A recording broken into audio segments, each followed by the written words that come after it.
할렐루야. 사랑하는 대강의 가족 여러분, 오늘 하루도 하나님의 말씀과 동행하는 삶이 되길 소망합니다. 오늘 함께 나눌 하나님의 말씀은 출애굽기 37장 1절에서 9절 말씀입니다.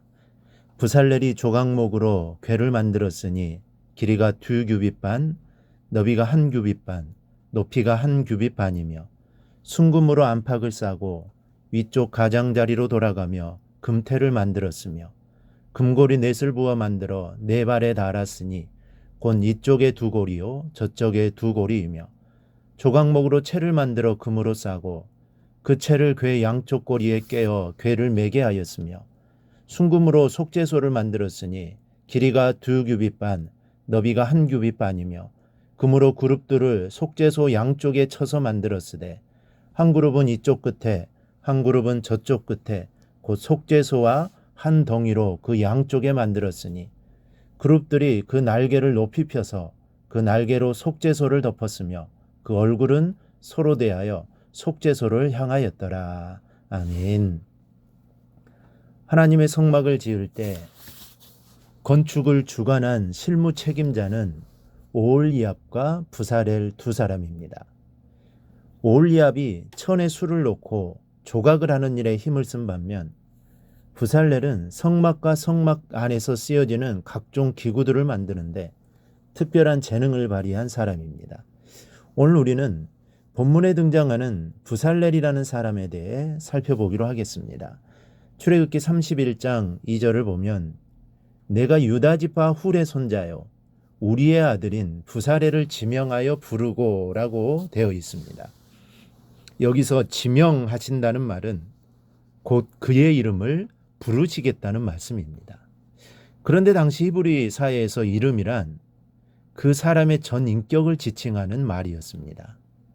그러므로 하나님께서 이처럼 직접 이름을 부르시겠다고 하신 것은 그 사람의 모든 성품과 행실 그리고 재능을 분명히 아시고 그를 하나님의 일에 합당한 자로 여기셔서 특별히 선택하셨다는 의미인 것입니다.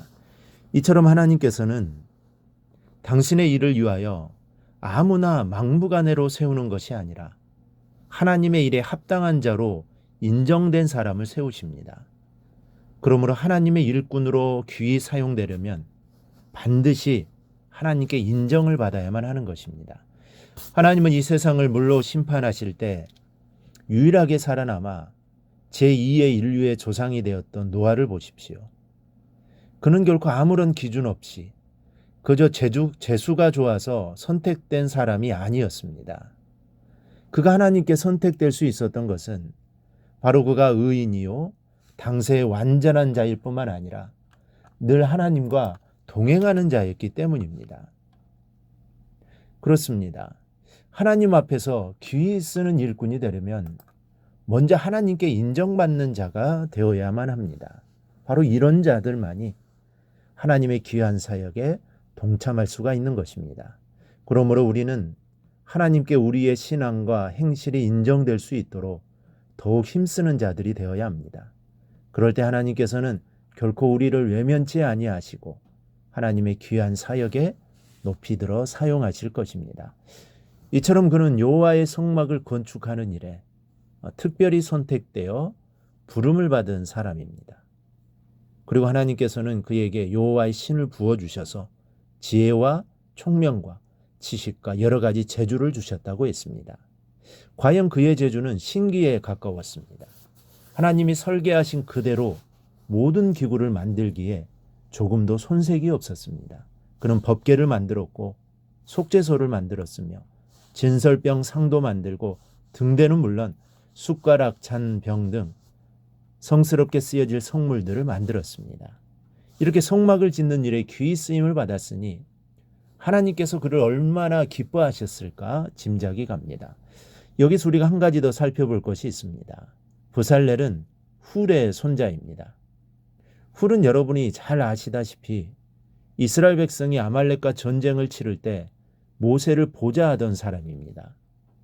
모세는 산 위로 올라가 이스라엘이 아말렉과 싸우는 모습을 보며 하나님께 기도했습니다. 그런데 하나님은 모세의 팔이 올라가면 이스라엘이 이기게 하셨고 모세의 팔이 내려가면 아말렉이 이기도록 역사하셨습니다. 나이가 많았던 모세가 팔을 들고 기도하는 데에는 한계가 있었습니다. 팔에 힘이 달려 자꾸만 내려올 수밖에 없었습니다. 이때 아론과 훌이 모세를 바위에 모셔놓고 양옆에서 모세의 팔을 들어주었습니다.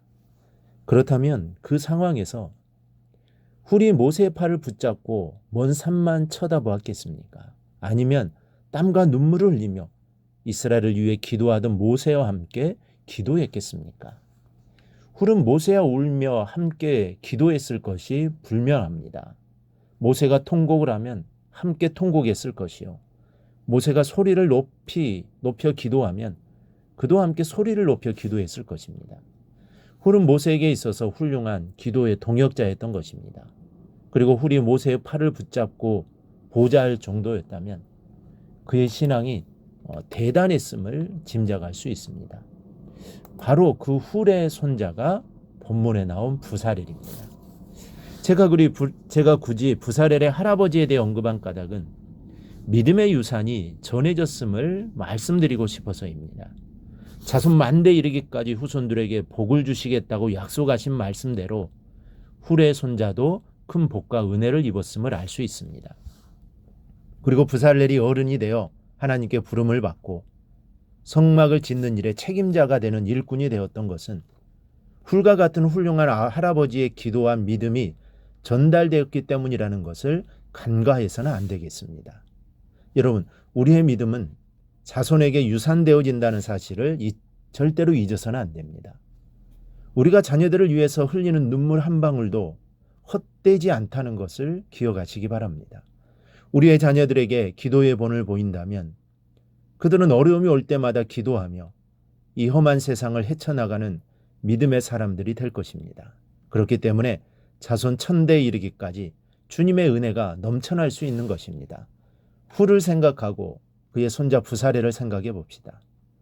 부사렐은 모세 곁에서 신앙생활을 하는 할아버지의 모습을 보고 들으며 믿음을 다져갔습니다. 이와 같이 우리의 믿음 생활을 바라보며 우리의 자녀들이 믿음을 배울 것입니다. 무엇보다도 자녀들에게 믿음의 유산을 물려주는 저와 여러분이 되시기를 바랍니다. 그 믿음이 우리의 자녀들에게 큰 힘이 될 것입니다. 이 사실을 기억하고 믿음의 가정을 이루어 나가기를 주님의 이름으로 축원합니다.